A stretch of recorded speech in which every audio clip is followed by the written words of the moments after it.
Welcome to Taking Your Third Path, where courageous stories and hard-won wisdom guide us towards lives of intention, connection, and care. So, Rabia, you've got this great podcast, More Than Work. And when I was listening to it, I realized it got to the heart of what Third Path does. It's the idea that work is just one part of our lives, not our whole lives.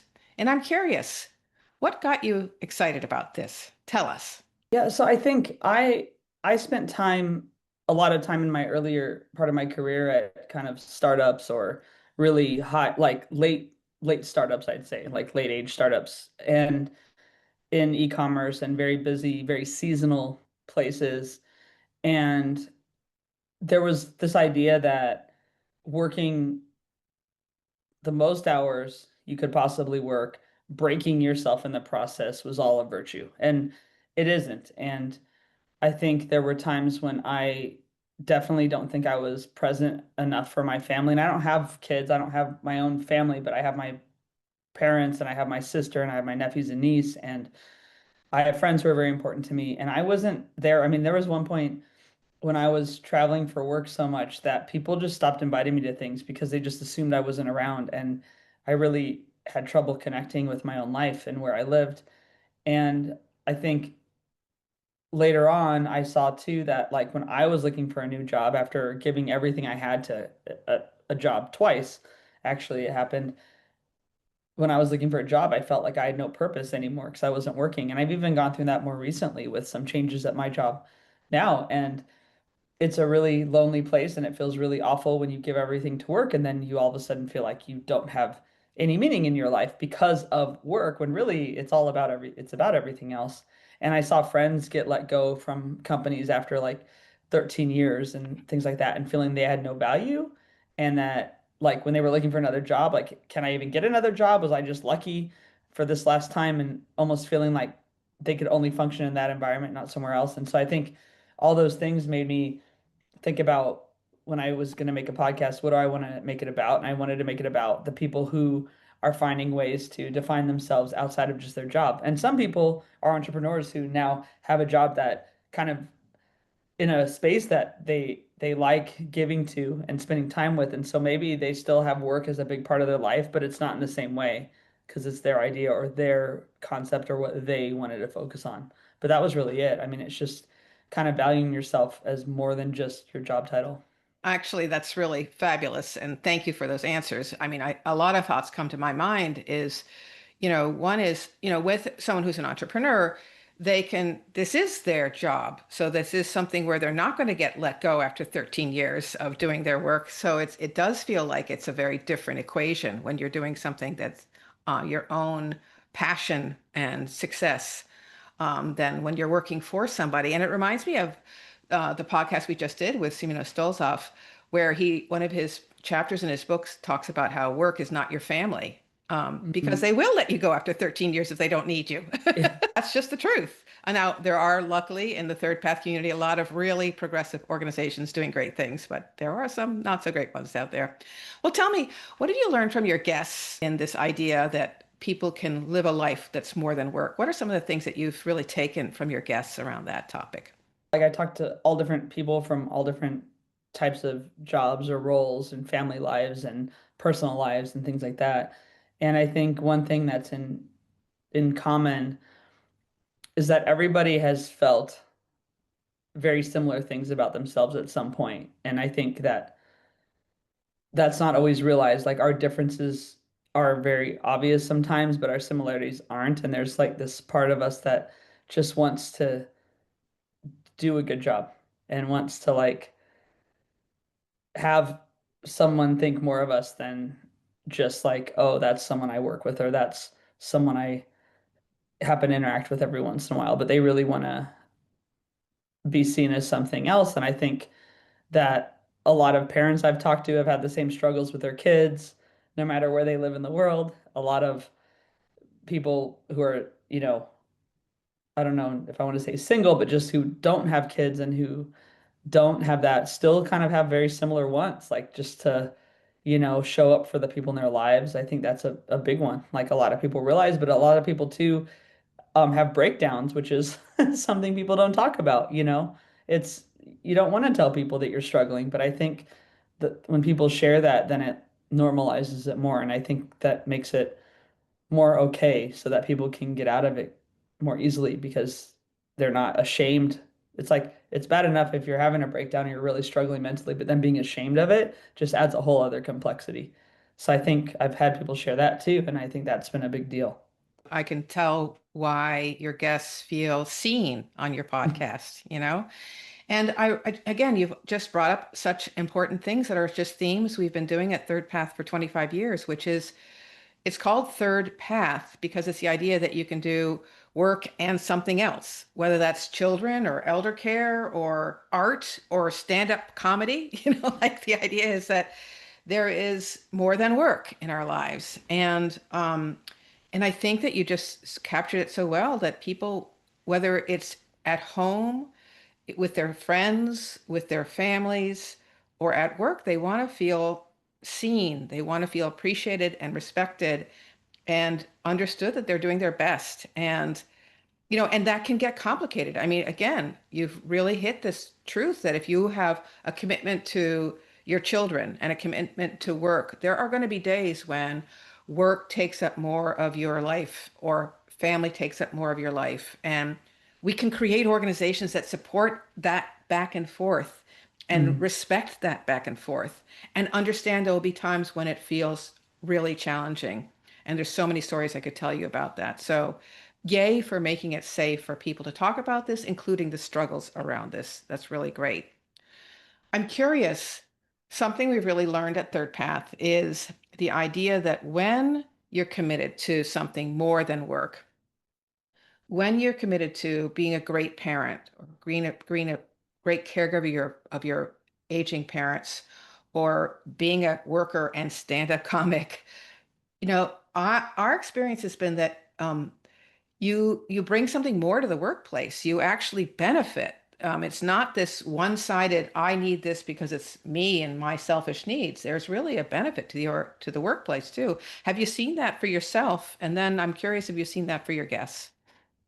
Yeah, I think when I have had something else to do besides just work, and then my time available to work has been more finite, I've been able to be more productive in a way because I wasn't going to try to extend my day to 12 or 14 hours, whether it was necessary or not, but I was having to do the amount of work in the 8 hours or whatever it is, and then go do something else. And then I actually recently made a mistake of bringing my laptop to a gig so I could finish up something.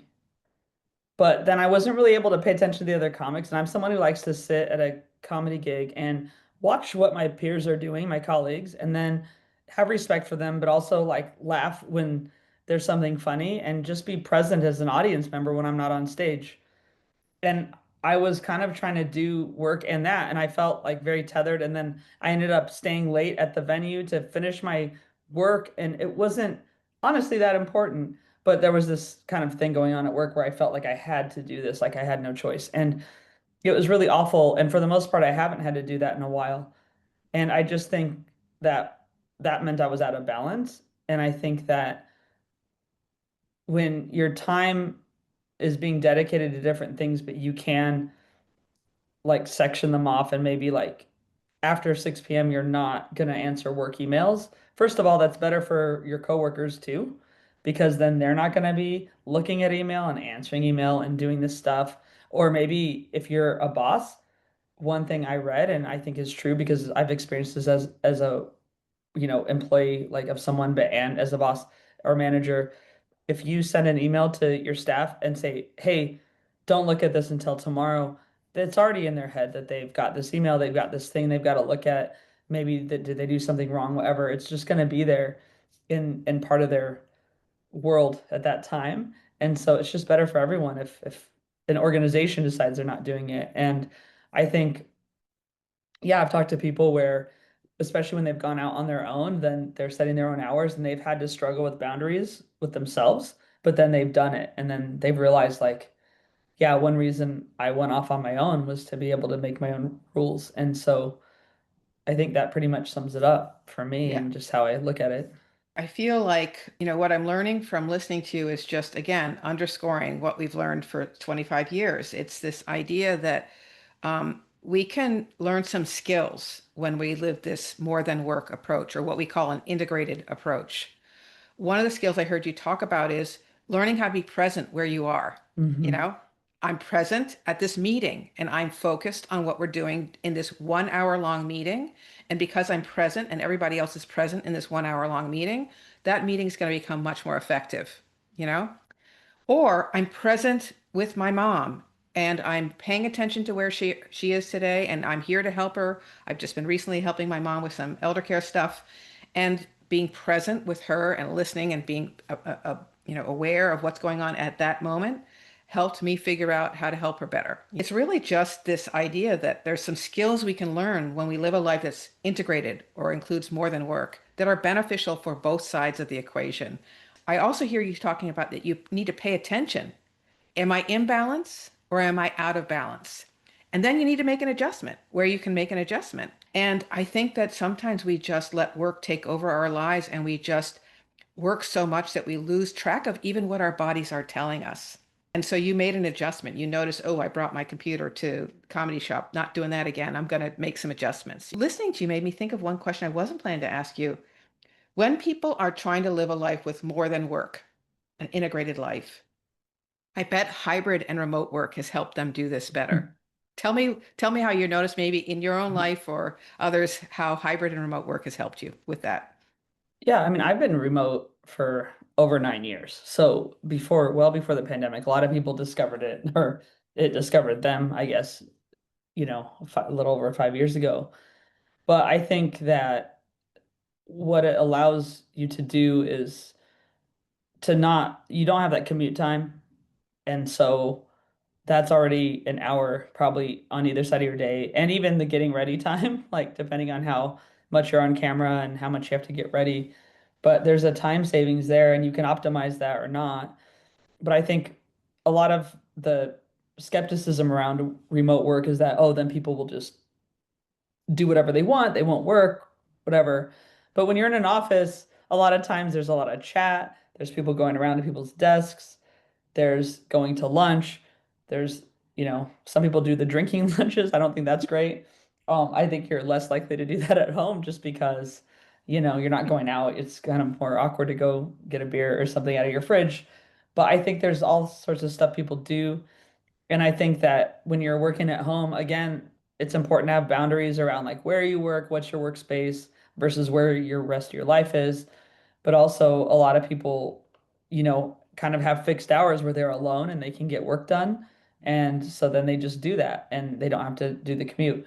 I mean, people can waste time anywhere. So I think it's no more or less. I do think hybrids kind of a better way to go just sometimes because I know I've spent a lot of time very isolated as a result of working remotely more recently when I haven't had a lot of client calls. And so I think it doesn't work for everybody, maybe, and people do need some interaction. And you can go get that at a coffee shop or whatever, too. If you can take your laptop out, it's great.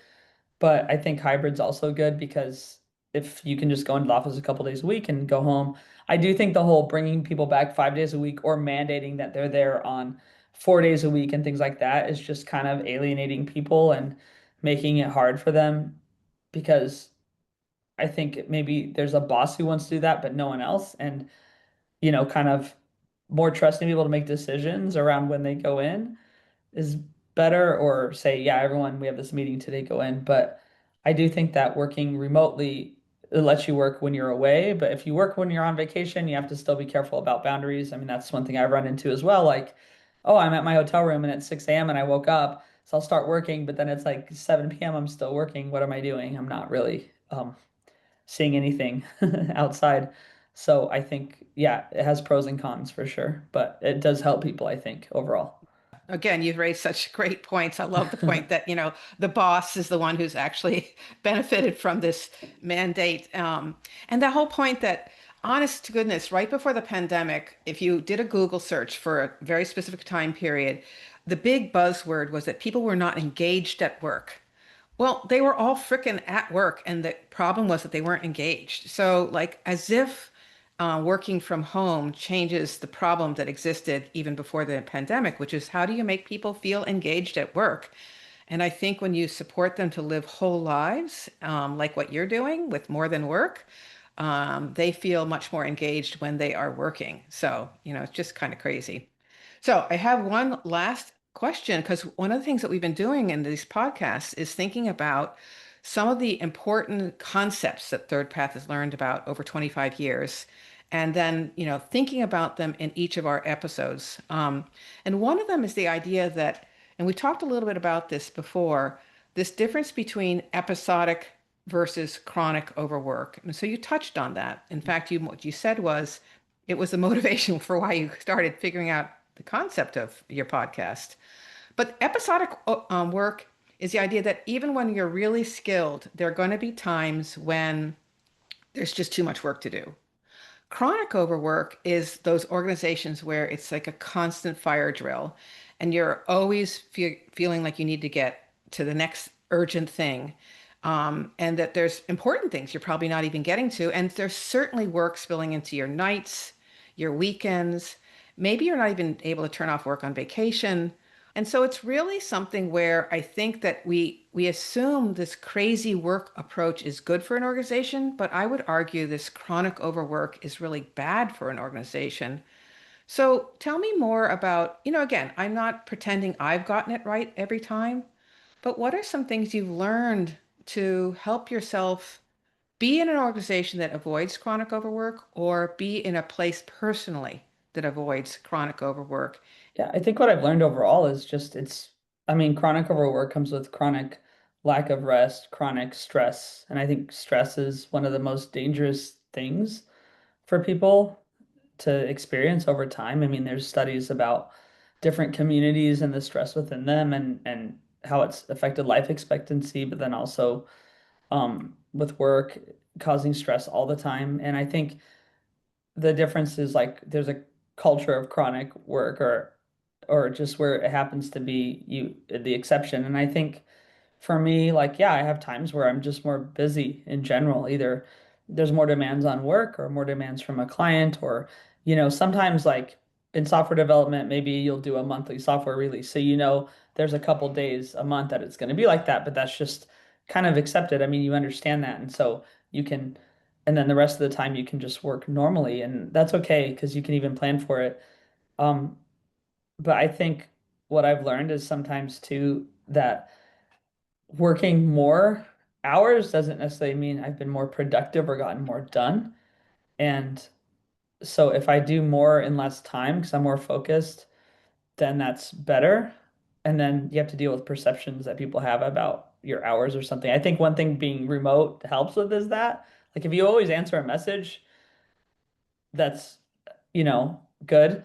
But if it's 7 p.m. or 8 p.m. and you don't, then maybe at least maybe it clues other people in, like, oh, they should stop working too. When you were sitting in an office till like 9 or 10 at night, everyone could see that, and it was like performative because a lot of people would be doing other things. But I think that, yeah, the chronic overwork, I mean, it is going to affect you because you're not going to have time for your other things, your other parts of your life. At some point, you're not going to show up for somebody. At some point, that's going to add more stress to your life too. That lack of being present or being with people. Um, because then they start getting mad at you. I mean, I think there's like negative sides of it. And for me, I mean, I wasn't good at balancing it and for a long time, and I still sometimes am not. And even recently, like I went through some things where I was just really stressed about work and what was going on at work, and it was spilling into everywhere. And then it, I don't have friends in London because I live in London for the last 5 years. And so I don't have friends from work necessarily here, so I didn't even have people to talk to about it in person because they don't care. Like my comedian friends don't care what's going on in my IT job, quite honestly, because it's not, I mean, they have their own jobs and things to deal with too, but they're also not involved in it. And so I think that I just had to reset and say, okay, maybe like Thursday night I'll take off of other stuff to like focus on work, but Tuesday night I'm at comedy, so I'm not doing that. And having respect for the other part of my life, I guess. And that's kind of important. And I think just even making those negotiations is important. So it's not every night you're working late, but maybe one night's fine or two nights are fine, but every night's not okay, or every weekend's not okay. Or, oh, at 10 p.m. or 11 p.m., I'll turn on my laptop real quick and do a few more things. I mean, what's the difference between doing that or doing something at 8 a.m. when you started work? I don't know. So much wisdom there. And it is the struggles that make us stronger and smarter. It's not like this is easy. I think maybe that's the biggest message about this issue is I think this whole concept of our capacity for work, our personal team and organizational capacity for work, it's one of the hardest things to figure out, but not impossible, folks who are listening in. It's not impossible. And what I heard you say was monitoring your own life and saying, okay, I'm getting into some bad habits here. I need to respect the other parts of my life. What a great phrase, no matter who you are and what it is that you're trying to create more than work around. Respect the other parts of your life. Great advice. And I think that you mentioned something else that's really critical, um, the importance of support. And, one of the things I'm so proud of in 25 years is the community that we've built at Third Path and how it has become a place where we can find others who value this. And it's hard. Sometimes we're swimming against the stream, and it's really hard to remember that we're actually reaching for something that makes a lot of sense here. So, oh my goodness. Thank you so much for these great ideas today. It's been a terrific conversation, and thank you for your wonderful podcast. And really the idea of bringing more laughter in people's lives too. That's wonderful, Rabia. So now stay tuned, and we'll show you how you can put some of these ideas into action when you're taking your third path.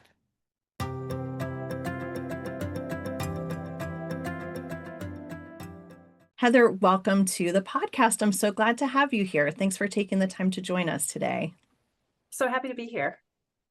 So we're talking today about managing peak periods. So I'd love to talk a little bit about your work expertise and how you're applying some concepts around managing these peak periods.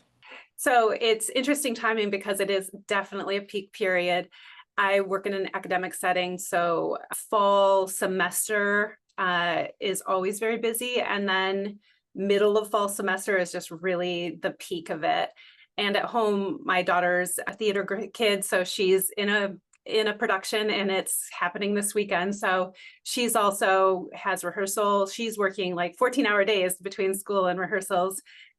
So it is a peak period. And I have to say that the skill set I've gained around managing peak periods has definitely helped, but I'm still a work in progress and there's never a perfect solution. So it still feels peak. It's not like it's just, calm and everything's perfect. It's that there is a little bit of resilience. I know how to see the light at the end of the tunnel, what I need to do to get through it. And that starts with not managing peak periods, but pre-managing peak periods, if you know what I mean. So a couple of things I do is the calendaring is essential. And once you're in a family, I think the calendar sharing, it becomes essential because it's not just about me and my peak period. The only way I can get through my peak period is to share care, to share arrangements, to understand what other people's responsibilities and time commitments are.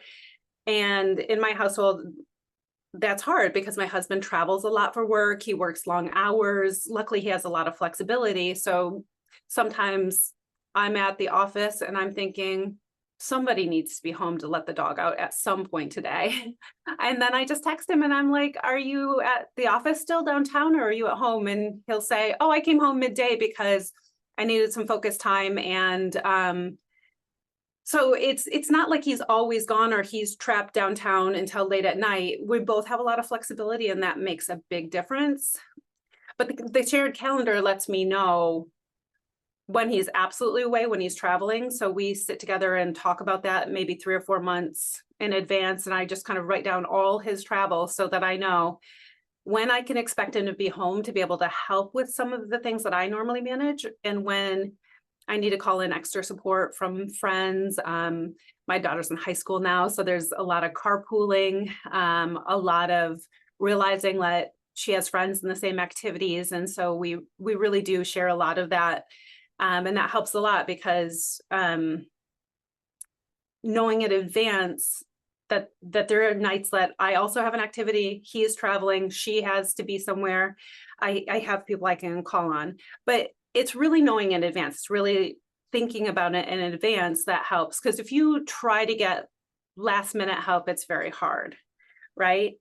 I also I find that the shared calendar allows me to put things well in advance on the calendar. And I find it alarming when my calendar is completely full of colors and blocks and it doesn't have white space, right? In a design sense, you would never create something that doesn't have white space where everything is squished together and bumped up against each other and there's just no breathing between it. I find my calendar is the same way. If there's a lot of blocking on it and then not a lot of white space, I find that's going to be an overwhelming period, whether it's a peak period or not. If I have too much on my calendar, I'm not going to have energy to get through all of it or do it all well. So looking at your calendar and putting everything on there in advance allows you to see where there's breathing room and where there's white space and where there's going to be some time to even, use the restroom between meetings and the things that we need to do to take care of ourselves or go for a walk outside. So that idea of just sort of looking at your calendar and not filling it up, because the reality is you have other things you have to do in between meetings, like actual work. Some people do like to block that out on their calendar. I don't mind fitting it in between meetings and events, but I also know that if I look at a week and somebody says, can you do a presentation on Wednesday? And the whole week is just looks like it's full, I'm not gonna do well for that presentation. So I would suggest the next week where there's a lot more white space. Another thing that I've learned over time is, and maybe just I'm a slow learner, but learning tasks take longer than doing tasks. So put extra time in your calendar or do those learning tasks during those weeks that you have more white space on your calendar, because they will take you longer. In general, humans are horrible at estimating the time it takes to do things. And one rule of thumb I use is learning takes longer than doing. So if it's a learning task, I make sure I give it more time. But in general, giving more time to things because they will take longer than you think can help a lot. This is a really hard one for a lot of people because we do tend to be very motivated last minute. So we procrastinate and then we try to do things last minute. And you do feel like a certain flow when you're doing them last minute because you're totally focused and you have to get it done.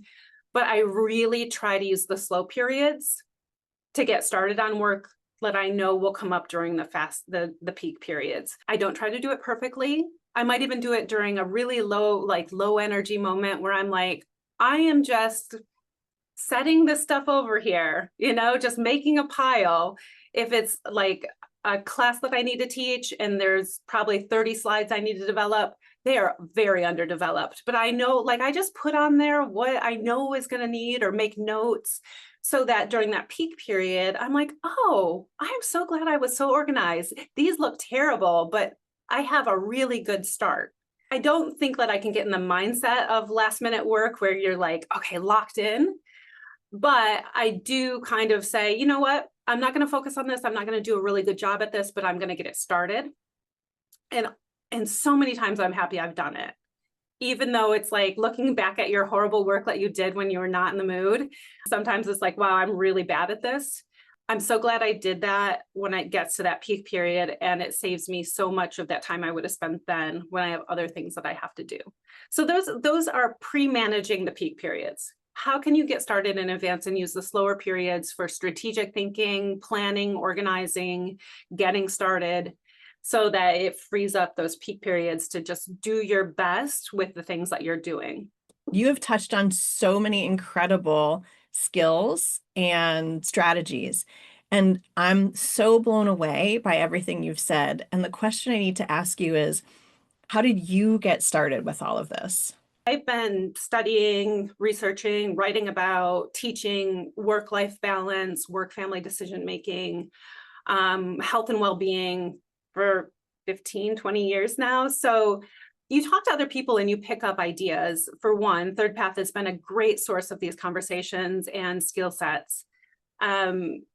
I think if you pair that with, so who's in your network? Who are you talking to? Are you trying to problem solve on this issue, or are you just assuming you are who you are and you're going to do the best you can do? Pair that with an experimental mindset. I don't mind trying something. I've tried a lot of things that didn't work. They're not on my list of like what I've told you because I've probably forgotten them. I can't even say like, hey, I tried this and it didn't work. Probably I tried a lot of different ways about calendaring that didn't work, but I landed on using my Outlook calendar at work as a family calendar as well. So integrating my work and family calendar has really helped. And plus, I still keep it all on paper as well. So I keep it in two places, which for me it's time taking, but also incredibly time saving. I think we don't know when our children are little the phases that they're going to go through. And like you become a semi-expert on things just about the time that they change and they never do those things again, right? So my daughter just started high school. We made the mistake of doing her programming like we did in middle school, which is that it's fairly busy. Rookie mistake, because I should have known from the transition from elementary to middle school that you don't go in with the same sort of assumptions, that it's a new clean slate and you have to start over. So we're going to back off on some of her programming to open her up to new opportunities and give her some breathing room. And also there's a lot more homework. So we learn from our mistakes, we experiment, we do planning in advance with the information that we have. I will say as a parent, another thing that I've learned is I will join the Instagram of her theater group at school. Find a way to get the information, not through your child. And hopefully they are communicating well with you and giving you the information, but I have multiple sources of understanding the time pressures on her, the timing of events, all of that kind of stuff. So it is a lot to pay attention to, but, and if you can help them start putting things on the calendar themselves, that's very helpful. But a lot of the, dance programming, all the different things that she does, they do communicate directly somehow, sometimes in different ways than you expect, but finding out how to get on all those listservs and things does help anticipate things well in advance instead of at the time. I feel like a through line that keeps coming up in all of my time with Third Path is around intentionality. And Yes. everything you've talked about is such intentional action that pre-planning. I'm finding myself envious because I just am a procrastinator. So as you're talking, I'm thinking, oh, I could apply so many of these things myself, and I need to start today thinking about what's happening in March, April, May. The intentionality is so important to work-life integration. And the other thing that you've mentioned that I just love is the concept of experimentation.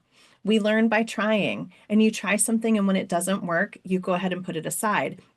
Your other point about life stages and having to be prepared, or you learn from what's going on and being ready to know, okay, we're going to be making a shift now. But I think even when you have to make that shift, your experience from the previous life stage, your experience from, for you, the research you've done, your experience from just trying it before makes all the difference in what's the next experiment I'm going to do. The last idea that you mentioned that is really sticking with me is that white space on your calendar. To me, that really is leaving room for just the other things that come up, or just be able to take care of ourselves. I think you mentioned go for a walk, just have time, take a breath. I think about reading a book, which I hardly ever do, but without that white space, that we don't have to have every moment pre-planned, but holding that space and knowing we're holding the space is so important. Thank you so much for giving us this time today, Heather, and I'm grateful to have had you as a guest.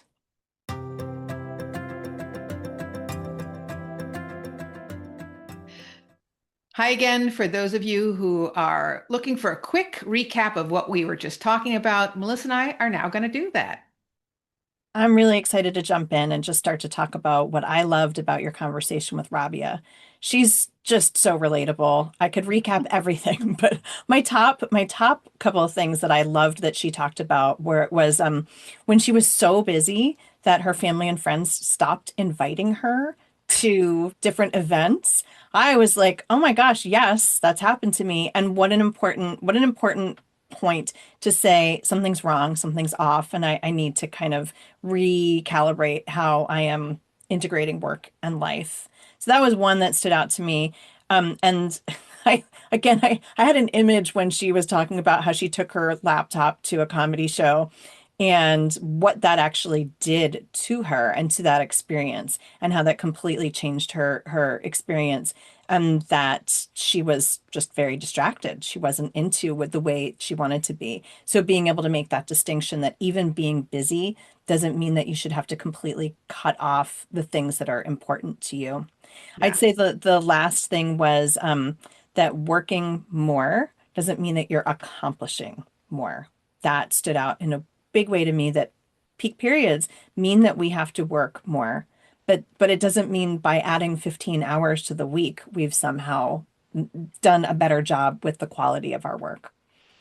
Well, you're getting at that point, which is a peak, right? So there is going to be that period where we're probably adding that 15 hours or whatever we needed to do to get through that peak period. The problem is when it becomes chronic, constantly at that rate. And I think that's where you can see that what Rabia did was kind of a values check. And that's something Heather talked about too. It's like, hold on, this is not really lining up with what I believe is the right way to live my life. But here's the super bonus point that I just think is so exciting about third pass work and what we can see in the resource that we're providing with this about Michelle's story. You know, what happens when people are committed to doing an excellent job at work and an excellent job in their lives outside of work, they just get smarter about how to approach work.